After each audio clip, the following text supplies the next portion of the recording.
So, recording late on a Wednesday evening, a very special, kind of different style of episode 110 of the Unnecessary Nonsense podcast. And it's just me, it's Carlos this evening. And I'm doing an audio only because I wanted to get a little bit of a live reaction to it at the stage that I'm recording this tonight. Turnbull's probably asleep already for a couple of hours. He's got family, he's got kids. Somewhere off in the distance, Keith Slater says, I've got kids. Yeah, but different kind of thing. He's got actual kids. And we may still end up talking about it this weekend, but I wanted to do an episode where I kind of took some thoughts right after AEW Grand Slam. This is their biggest show possibly ever. At least to this point in the company's history, in terms of the build-up, in terms of the card, in terms of everything they put into it. So like I said, if we do an episode this weekend, we may get a chance to do. There's been a little bit of a gap between episodes. A lot of that is due to, scheduling. Turnbull's got his kids and everything related to it, including a newborn at home. So it's one of those things where you just got to make it work when you make it work. At the same time, I've got my own projects and things I'm working on too. But at the same time, I have been watching the product. I have been watching All Elite Wrestling. I don't really watch WWE anymore, and I've kind of alluded to that on the podcast before. So I'm going to stick to this show because I have been keeping track. And everything in terms of storylines, in terms of build, everything has been leading onto this show. And we'll find out in the coming days how it does in terms of ratings and all that. But I'm not really worried about the ratings and things like that tonight.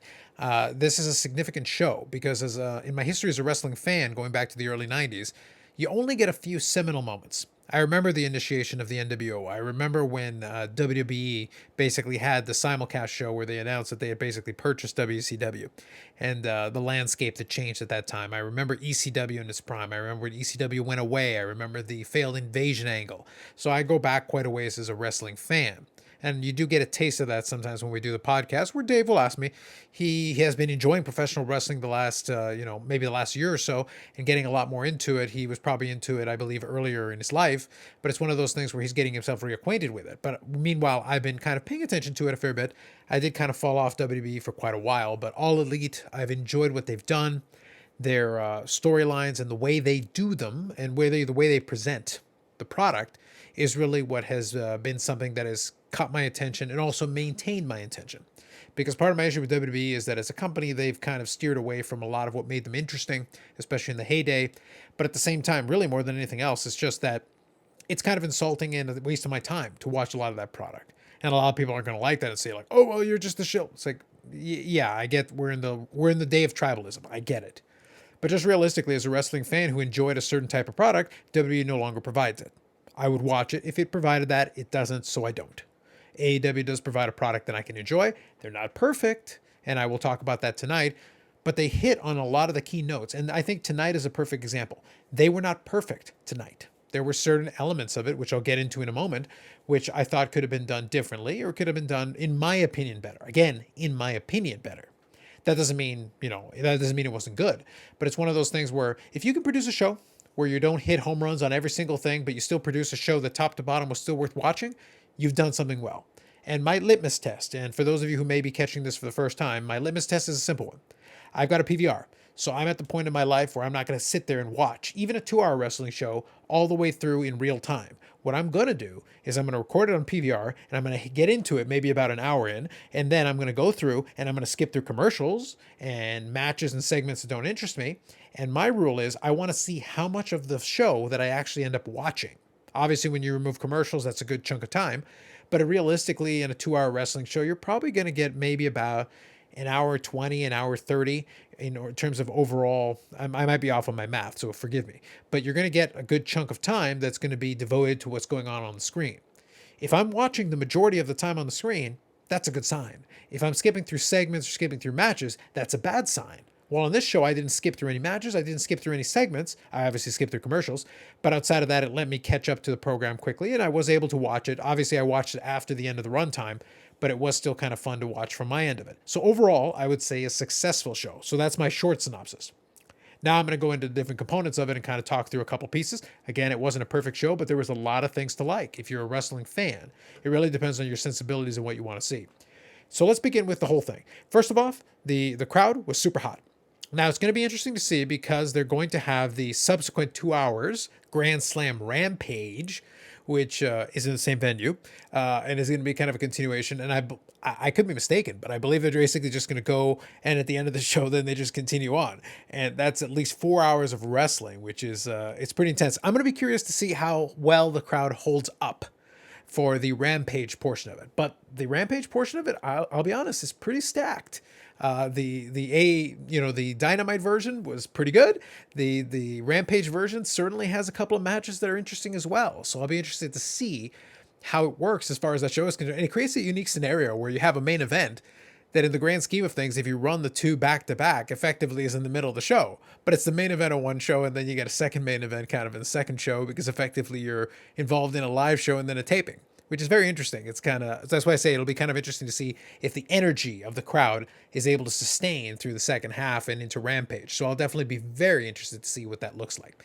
But talking about AEW Dynamite Grand Slam, you get off hot. You start off immediately with, kind of the dream match. And that's the way they dubbed it, is the Kenny Omega and Bryan Danielson match. And you start off right off the bat with two in-ring technicians. I'm not going to go with the blow-by-blow. There's plenty of other folks and commentators who can do that better than I can, or are more comfortable in doing that. What I will say is that there was a ton of back and forth. The two obviously had a very good sense of the timing and how to kind of stall. And they did right off the top. They didn't start off fast. They started off kind of slow and let the crowd build into. I will say, though, this is where I said the crowd was very much into this. They were hyped before they even locked up.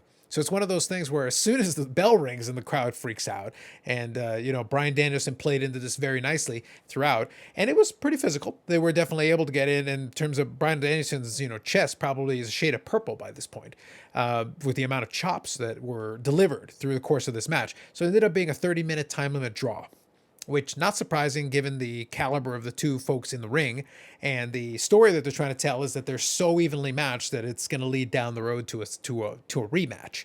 But this was a really great way to start off, because obviously the crowd was super hot. You're starting off with a very strong match to get them off on the right foot. In terms of pacing, I do think the show was structured fairly well. I was actually pretty pleased with that. And I think this was a pretty good starter, because obviously you're getting them off hot with a big star matchup. And then in the end, the 30-minute time limit draw might be unsatisfying to some, but for me, it's perfectly fine, because we're going to get this match again down the road. And we're probably going to get it, for a world title match here. And the justification is there because, well, we didn't really resolve this thing. We got a time limit draw. So it does make things kind of interesting. And it plays immediately into Bryan Danielson. He decided to come right out of the blocks and have himself a 30-minute match just to start off with. So we're off to a good start. And we'll have to kind of see where storyline-wise they decide to go with it from here in order to kind of build and justify to a likely rematch, or if Adam Hangman Page plays into this, or how how you're going to structure that is going to be very interesting in the coming weeks and months. But for starters, really hot start to the match. Now, going from there, we move on to MJF and Brian Pillman. So a very different structure. They had done a good job building up this match, putting Brian Pillman, giving him quite a bit in terms of promotion and build and leading into this. But at the same time, at the end of the day, very different structure. They were able to tell a good story in terms of what they were trying to do. There were some moments, though, and just like anything else, professional wrestling logic sometimes falls flat. And again, I'm not going to do the blow-by-blow, but bottom line, obviously MJF does a lot of shadiness. He taunts his opponent. He's a jerk. He plays in the crowd was playing into this beautifully, and Brian Pillman Jr. is playing this beautifully. There was a stage in the match where they're basically having MJF trying to kind of recover, and then you've got Julia Hart, who accompanied Brian Pillman Jr. to the ring, and Julia Hart is there, quote unquote, cheering him on, but at the same time, she's literally 2 feet away from MJF. And of course, MJF then immediately grabs her and prevents Brian Pillman from being able to basically leap out of the ring, to jump him.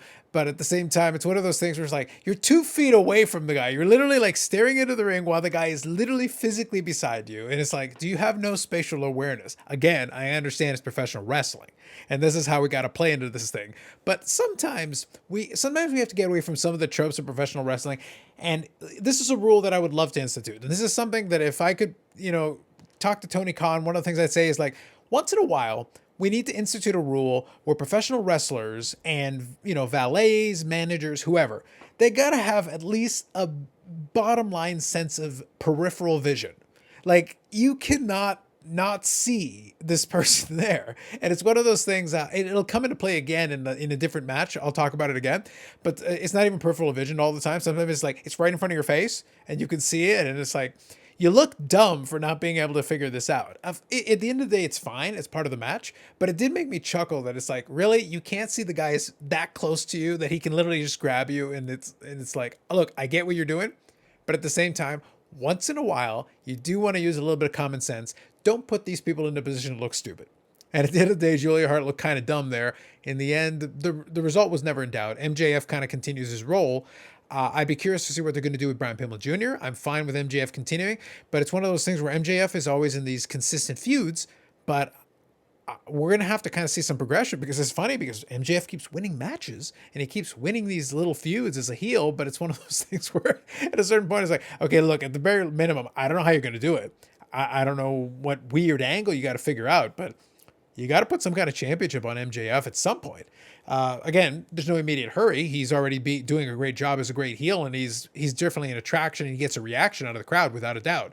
But at some point, it's like, okay, it's about time that I think you win a championship of some kind. I don't care if it's a tag team champion with Wardlow. Again, I wouldn't advise that because obviously the Lucha Brothers are doing a great job already, and they just got the titles. So I don't want any of that. But at the same time, it's like, no, you got to figure something out. And we're kind of stuck with AEW because there aren't really a ton of championships. It's one of those things like, would you take the TNT championship off of Miro right now? You could, but MJF certainly isn't the one. And it's like, do you find a transitional champion in the middle? I don't think that makes sense. World title picture, I think that's kind of clogged up at the moment. So I'm not sure where you go with MJF. And so it's kind of weird. You have to kind of keep finding these feuds to keep him busy because in theory, he should be still trying to vie for the AEW championship or the TNT championship or something. And we're going to have to see because at the end of the day, there's a lot of these guys who are kind of circling around and are on that caliber. But you would think at some point they would want to go after the championship theoretically and stop getting themselves distracted with these little side feuds. MJF's still doing a really good job, and you could certainly pair him with a bunch of different people. But at a certain point, you are going to have to figure out when. I shouldn't say if. It's a matter of when you put the title in MJF. I don't think now is the time with the people you've got in place right now, but you're going to have to figure out some kind of a long-term plan of where that's going to fit in and how you're going to keep him distracted and occupied in the meantime, because he should still certainly be part of the show regularly. And I think he's going to be, but it's just a matter of what's going to happen next. Now, the next segment was a CM Punk promo. It was a solid promo. He kind of built into it, played to the crowd, and then in the end finished off with building into it. I did get a chuckle, a little jab at WWE. He said, it's the first time in a long time that wrestling has been in New York City. Professional wrestling has been in New York City. And it's like, well, yeah, he's not wrong. Sports entertainment isn't quite the same thing, but a little jab at WWE because New York has traditionally been their stomping grounds. But anyway, so it's fine. It was a decent promo. It wasn't anything crazy. I was fine with it. All good. Good match again with MJF and Brian Pillman Jr., but I'd be curious to see what happens with MJF going forward. And I would love to see some of the baby faces in AEW develop some peripheral vision. It'd probably be wise. Now, next match is kind of where I feel like the momentum slowed down a little bit, and it didn't stay that way too long. So things do pick up again. But this is a match where we got the result. I'm just not a fan of how we arrived at it. So the next one is Malachi Black taking on Cody Rhodes. And this New York crowd was not having Cody Rhodes. They basically they were quite content to boo him. And Cody Rhodes came out with his like Mr. America, character from that, I can't remember the name of it. It was the Prime Video superhero series. And it's the one where the superheroes are kind of the bad guys. The name totally escapes me. And I'm sure someone is screaming off in the ether telling me what it is. And I know what The Boys. It was The Boys. So like he looks straight out of that character from The Boys. And at the same time, Brandy Rhodes showed up and Arn was there and everything. And we're supposed to kind of play into this, Nightmare Family thing. It's like, look, everybody wanted Malachi Black to kick Cody Rhodes' heads off and then move on. And that isn't exactly what we got. What we ended up getting was, it was a good match in chunks, but there were these weird little clunky segments. Like, Arn Anderson jumped onto the apron randomly for some reason and was just kind of there for an interminable period of time and then tried to move from one ring apron to another across from it, through the passing the ring post, and then kind of fell, and then that played into Cody Rhodes. Like, again, I'm not going to give all the blow by blow of the entire match, but the point is there was this weird little middle segment where everybody was distracted looking at kind of Arn Anderson, and Arn Anderson says, no, focus back on the match. It's like, I agree, focus back on the match. Why are we looking at Arn Anderson? Why do we care? He fell on nothing. Nobody hit him. And then Malachi Black had a segment where he threw Cody Rhodes and he bumped into Arn Anderson. Now he did knock him down. And then Brandy Rhodes is just kind of there. And at one point, Brandy Rhodes distracts Malachi Black to let Cody Rhodes get. So it's like, what are we trying to do here? Like, who's the face? Who's the heel? In New York, Cody Rhodes is the heel. And at the end of the day, and I'll get to in a second my thoughts on Cody Rhodes overall. Bottom line, for goodness sake, we don't need all this extra superfluous garbage. Like, look, just let Malachi Black kick his damn head off and let's move on with our lives. Like, I don't want another rematch. I want this done. In the end, with a bunch of weird back and forth, some stuff where Cody Rhodes started, targeting Malachi Black's leg and all this stuff. And it looked a couple of times like Cody Rhodes is going to win, which is the wrong answer. Wrong answer. May I emphasize? Wrong answer. Nonetheless, Malachi Black won, but he used it doing a black mist and something. And I'm like, why does he need to cheat to win when he had no problem dispatching Cody Rhodes the last time? And there were a bunch of weird shenanigans, and all the numbers advantage was all based on Cody Rhodes bringing his wife and his trainer and everybody. Maybe he should have gotten somebody in the fourth row to help him out a little bit. But in the end, Cody Rhodes lost, but he got to kind of, have the excuse that he, the black mist in his eyes and all that. And I'm like, why? I just want Malachi Black to beat him decisively, be done with him, and move on. And this leads me into this quick, side tangent about this. Cody Rhodes is in this weird crossroads, pun intended, but as far as AEW is concerned, because out of the EVPs and the folks that started off kind of the AEW brand, the Young Bucks have served their purpose. They're tag team specialists. They've made sure the tag team division has been built up, and that tag team division is great in AEW. But as far as in-ring, getting heat and doing all that, the Young Bucks are really good at it. And they had a phenomenal match with the Lucha Brothers in the match, in the cage, to basically, hand over the tag team titles. And it all made sense. And right now they're part of the Super Click, and they've got that thing going on with the faction and all that. So they're able to still continue to do that. So they serve a purpose. Kenny Omega is the world champion. He's doing great work in what it is. And we'll get to Kenny Omega in a moment. But the point is that Kenny Omega serves a purpose. Kenny Omega is doing his thing. He's kind of found his, once he got into his heel persona, he's done very well. He's a little goofy at times, but it's charming in its own way. The point is, great matches, kind of entertaining thing from these guys. They're doing good work. As far as Cody's concerned, though, Cody is kind of the odd man out on a lot of this. And it's not that he's not a great wrestler in ring. He's solid as they come, consistent as they come, able to do quite a good job. But he's got this weird identity crisis where he's kind of a bad guy in the eyes of a lot of fans from the perspective that it's like, look, we don't really want to see you wrestle matches. You don't really have and this is maybe a testament to AEW's success. There's really no place for Cody Rhodes right now. It's one of those things where he's got the stipulation, quote unquote, that he can never compete for the world title. To be honest, he doesn't belong in the world title picture. Maybe he could go back in the TNT title picture, I suppose, but Miro should roll over him if they did anything like that. But the reality of it is that he's a man without a country. He does a lot of good work and things outside of AEW. And it's one of those things where I feel like a lot of the focus for him should move over to that, because he kind of gets the whole superstar treatment with the entrance and the whole thing. And it's like, you're not even on the second tier of stars right now. And this isn't a knock on Cody Rhodes. It's a testament to what a good job they've done in building up the rest of the division. There's Moxley. There's a lot of these guys that could, serve to be elevated into that state. I almost kind of want Cody Rhodes to focus on doing things in the back, because in ring, unless you figure out what your character is going to be, you're trying to sort of play both sides. You're at this point, you're getting heelish reactions, but you're trying to play like a babyface. But in this match, you were sort of heelish, and I thought Malachi Black was supposed to be the heel, but obviously the crowd was going to turn on you. So it's one of those things where it's like, you find yourself in a no man's land. And it's not that the matches are bad, but then you end up having to do a bunch of wackiness like you did in this one, where it's like Malachi Black has to cheat, where I'm like, no, why does he have to cheat? He can just kick your ass, kick your head off, and we're done. And you had the spot where he kicked Cody Rhodes with the former Black Mass, and I forget what they're calling it in AEW. I apologize. But he hit him with it, but he rolled out of the ring. And, you had this spot where, Malachi Black looks like an idiot, where he can't pick up his body weight and just throw him in the ring to get the pin. But it created this, thing where it's like, yeah, well, he was knocked out for 10 seconds.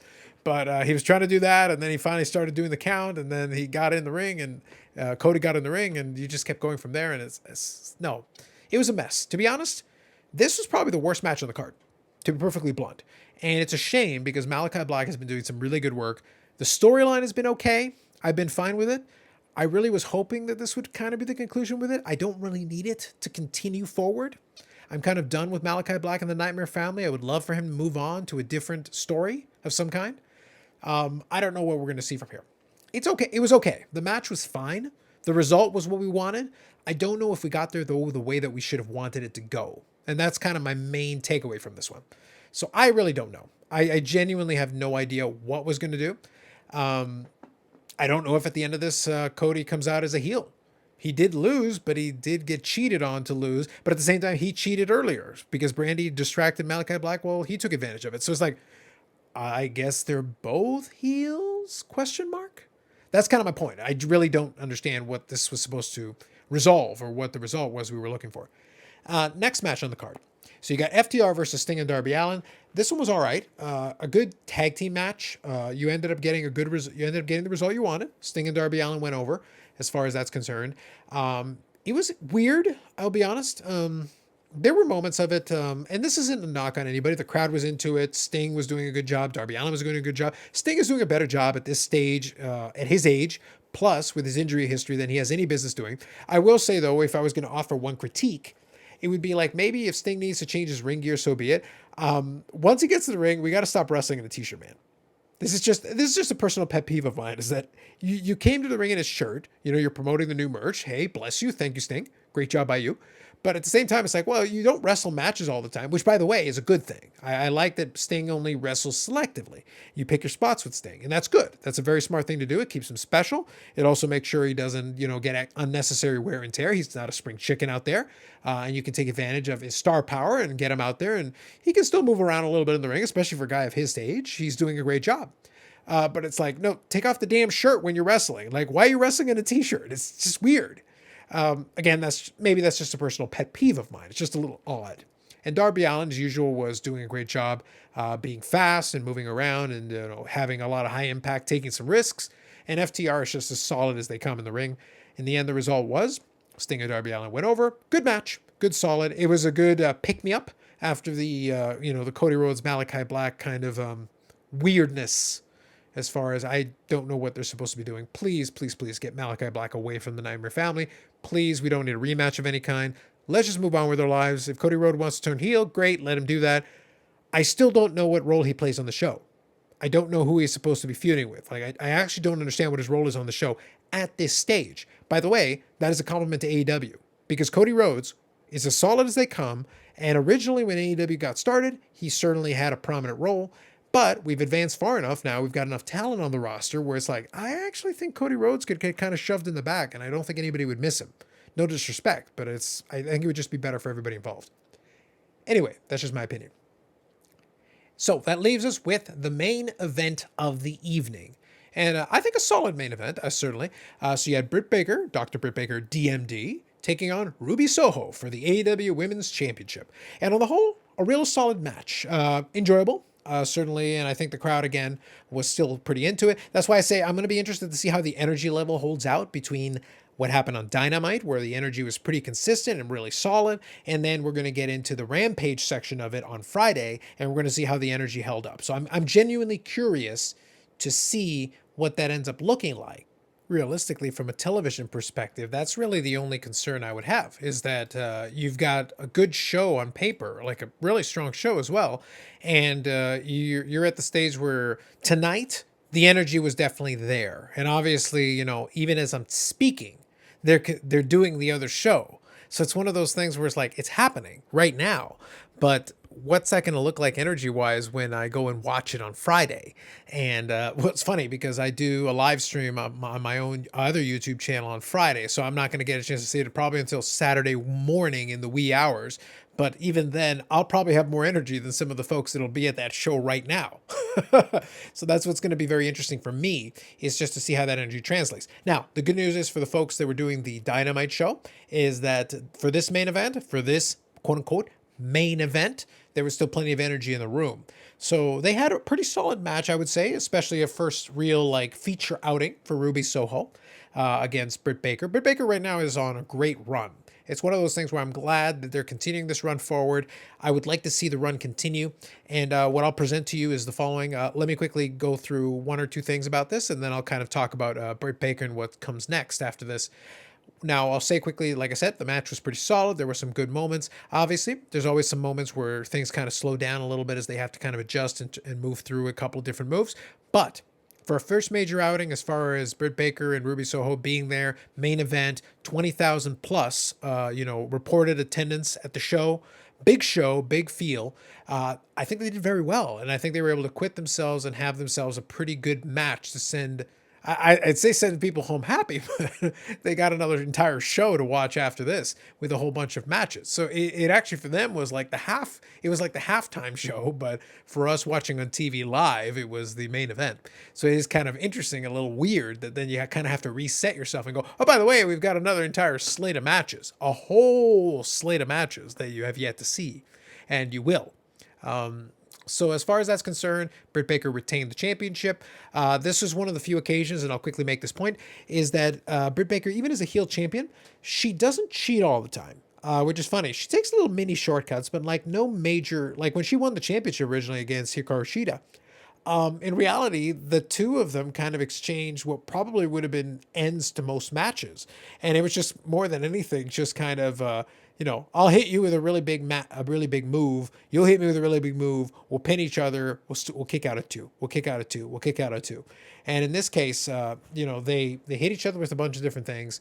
And in the end, it was a small, it really was in the grand scheme of things, like a small piece of cheating from Jamie Hayter, which kind of finally was sealed the deal as far as this is concerned. But Ruby Soho acquitted herself very well, had herself a lot of moments as far as that's concerned, and now is established as a potential contender.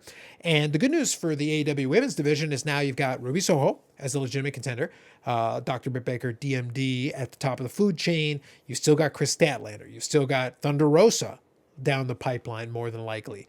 You've got a variety of other women there who could easily, slowly move themselves up into that slot.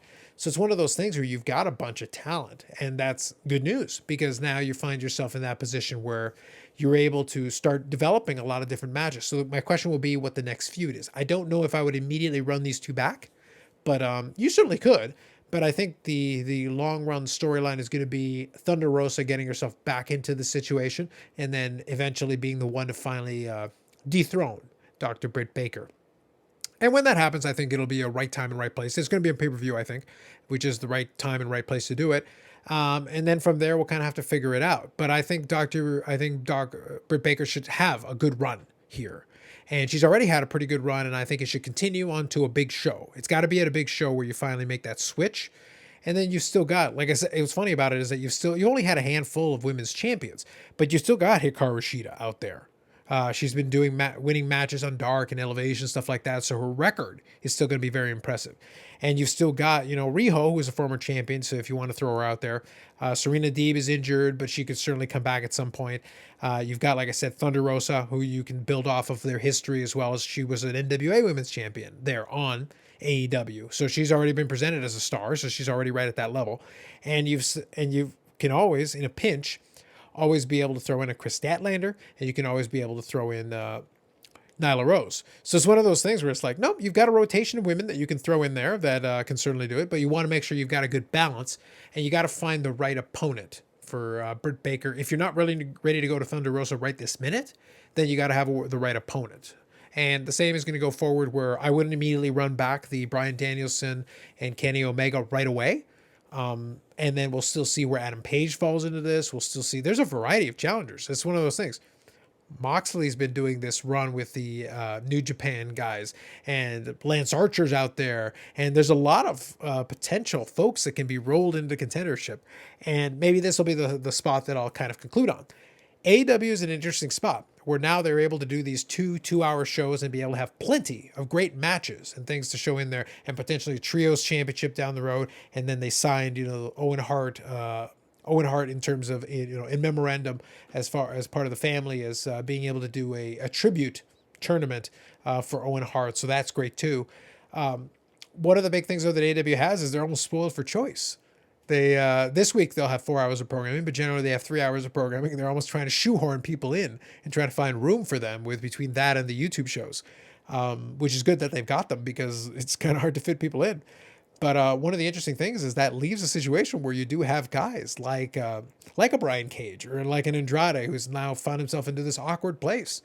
And Andrade in particular, because I don't think Ric Flair is going to be coming by anytime soon to help out Andrade. That was one of the reported things in there, but I don't think that's going to happen for reasons that maybe we can discuss on the next podcast. But regardless, bottom line, AEW hit a very good show. It wasn't perfect, but I would say it was a very, very strong show. A lot of good matches. Is hopefully you got the gist of it from my recap, is that I was pretty happy with most of the matches. And I'm a pretty jaded wrestling fan at this point. Even a great match can, if there's no story or if there's no reason for it to be, I don't necessarily need it. But for the most part, most of these made sense. I was pretty satisfied with the order in which these matches came. And it is a great vote of confidence for Tony Khan and AEW that they would have Britt Baker and Ruby Soho finish the first half of the show, because this is going to be the higher viewed show as far as being on Wednesday night unopposed. The Rampage one is going to be interesting because you're starting at 10 p.m. Real time as well as on the show on the replay. But that's going to be very interesting to see how that performs, because 10 to midnight is a bit rough for a lot of folks, especially on television. But I don't think they have unrealistic expectations. As long as the crowd in New York was happy, I think they're going to be okay. And I think if they are able to leave everybody home happy, I think a great first showing at Arthur Ashe Stadium, and I hope they're able to go back again to that venue. It was a really good, very, very strong crowd, very excited crowd, and I think that made it for a better viewing experience for myself as someone watching it on television. So anyway, that's it for me this time around. Episode 110, a special episode 110 of the Unnecessary Nonsense podcast. The usual episodes will have myself and usually my co-host on video debating idiocy and nonsense. If we do that, it'll be on iTunes, Spotify, Google Play, usual venues, as well as on YouTube on the Unnecessary Nonsense podcast. You can find it there. So that'll be it for me this time around. We will catch you in the next one.